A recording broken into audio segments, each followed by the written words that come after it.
Hello, and welcome to the latest episode of my podcast.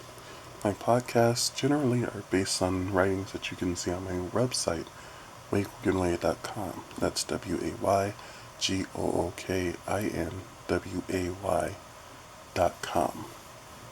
Thank you to everybody who's been going to my website and reading my blog posts there. We're a little bit less than halfway through the month of February, and already we've gotten views from people in over 30 countries. So definitely thank you for the support. Thank you for the comments. Thank you for any feedback that you give as well. As always, you can reach me at contact@waygookinway.com. That is contact at WaygookinWay.com. So this episode is based on a post that's gotten some attention.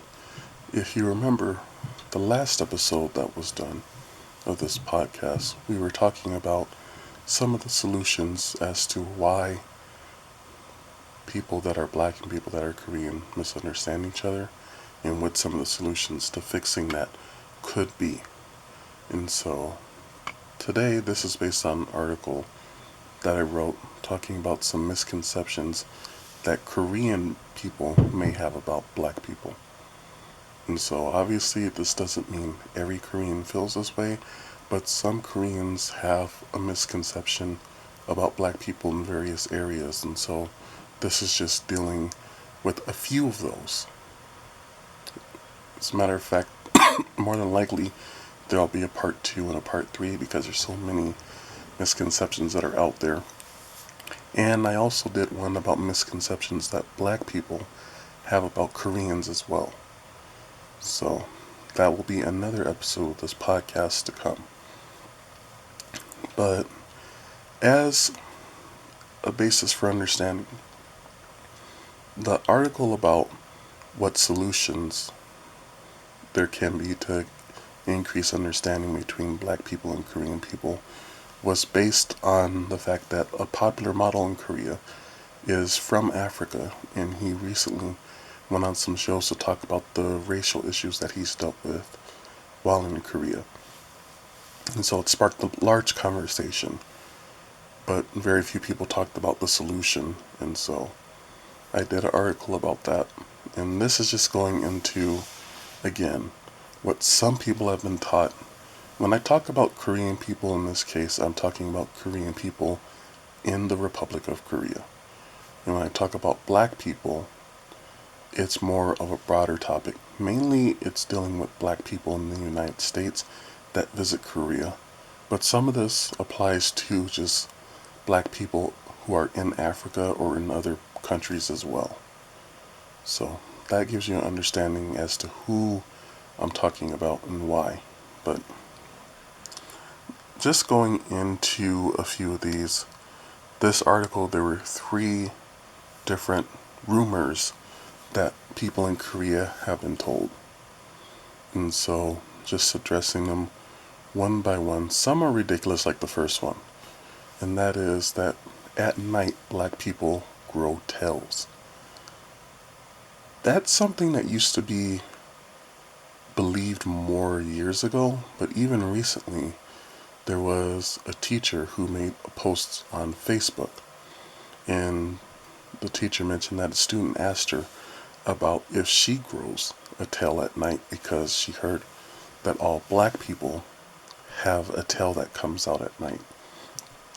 That is definitely a ridiculous statement, but you have to understand there was a movement for a long time to spread negative things about black people, especially black people from America, from the United States of America, and black people from Africa.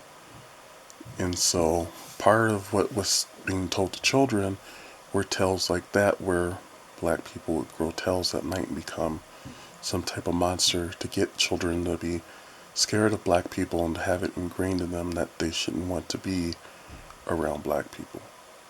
So that's unfortunately where that came from, are some racist idiots that wanted to keep Korean and black people separate. So if you are somebody who has been told that in your Korean or any other ethnicity, no, we do not have some special tail that grows at night. Dealing with the second rumor that was talked about in this article is the fact that all black people that visit Korea are African. Now, this can largely depend on where you're at in Korea because there are a number of people in Korea that are from Africa directly. Kenya, Nigeria, and other places. So to some, this is believed to be true because every time they've seen a person that is black, they are actually from Africa. They haven't been around people that were teachers or in the US military that came from anywhere other than Africa. So you can kind of see where some people would believe that. But overall, in marketing in Korea, it is felt that if a person wants to market something and they want to show an American, they have to show a white person because Americans are viewed as white people or Britons are viewed as white people. And so there was a video from popular YouTuber Chanin Miguk Saram. So if you haven't gone to her channel, definitely go and subscribe to her channel. But she talked about one of her friend's experience where her friend was working in marketing and they wanted to market something and to show Americans. And so the boss of this friend asked the friend, please go find some American people. And so the friend says, well, hey, I'm American. No, some real Americans, like those people over there. They're Australian. No, they look American though.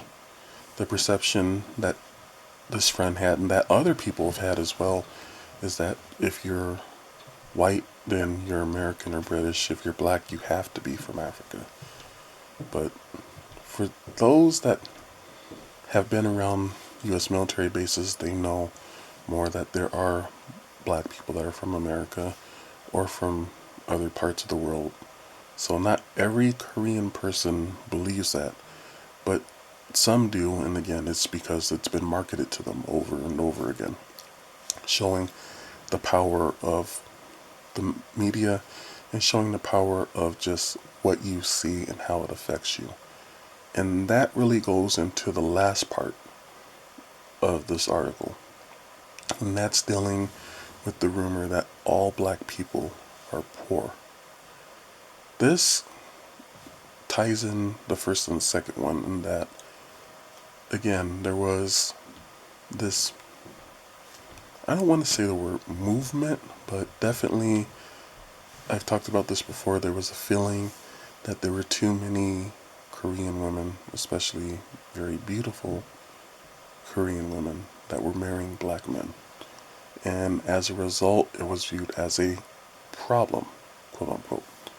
So that's when rumors started spreading about black people. And so what happened is one of the rumors that got spread constantly was that black people were poor. They always are poor. They will never have anything.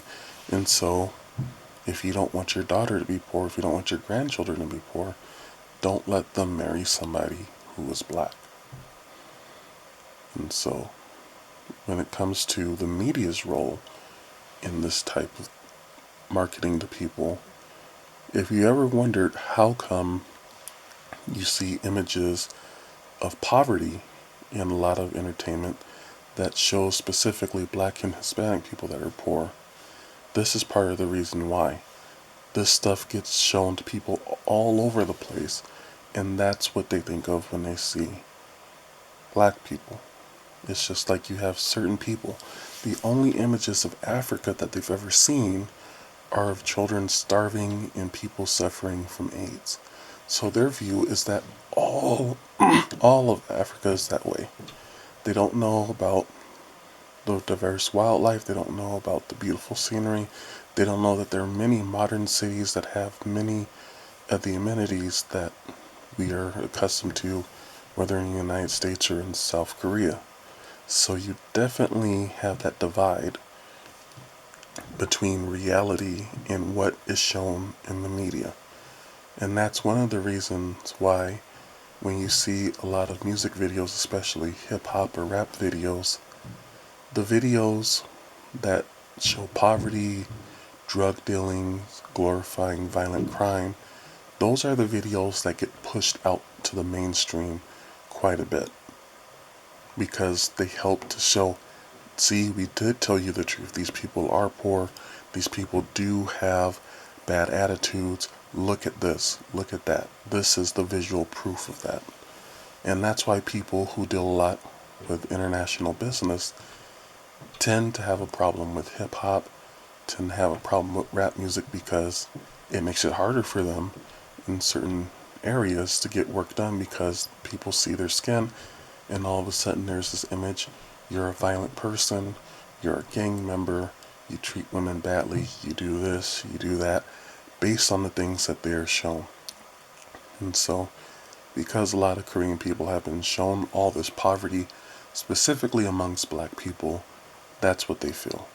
The truth is, of course, not every black person is poor. The truth is there's a lot of poverty in the United States among white people as well.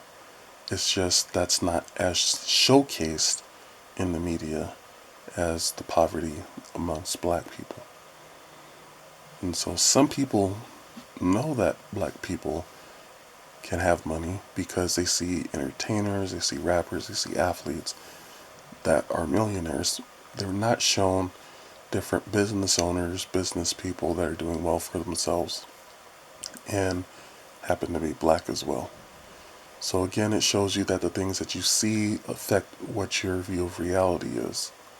And that's why, again, it goes to the fact that a lot of younger people in Korea, some of whom have lived abroad and have come back, they want to get a more diverse group of people living in Korea. Because then all of these myths and misconceptions go away. Because then the older generation that sometimes can be very prejudiced, they're able to see the truth for themselves, and that's what's needed to overcome some of these objections. So, if you deal with someone from Korea as a black person and they have these misconceptions, or any misconceptions, the best thing to do, going back to that solutions article, have a conversation with them, educate them, let them see what the truth really is, so that they'll know better what to do, what to say, and how to act in the future. So again, if you want to read this article, you can go to my website, WaygookinWay.com, and read it there for yourself, along with other articles that are dealing with other issues that involve people in South Korea, people in the United States, whether they're Korean American or black people. If there's any suggestions that you have, if there's any misconceptions that I missed, please let me know in the comment section, or you can email me at my website, contact@WaygookinWay.com. That's contact@WaygookinWay.com. You can reach me on social media as well. Twitter, I am at the Waygookin, so definitely follow me there. The link will be in the description box. And just have an open conversation. As I said before, there will probably be a part 2 and a part 3 to this, just to cover some more misconceptions. And the next episode of this podcast will be dealing with some misconceptions that black people have about Koreans as well, due to the things that black people in America have been told or quote unquote shown in the media, trying to paint Koreans in a negative light, but it's not true. So we're going to try to tackle some of these issues, show what the truth really is. That way people can get a better understanding and can get along better. Again, this is the Waygookin. Thank you so much for tuning in. Please share this video, like, comment, subscribe. Let your friends know that these topics do get addressed and that they're able to comment as well. And I'll talk to you in the next episode. always remember, the best way to get rid of your nightmares is usually to live your dreams. Goodbye.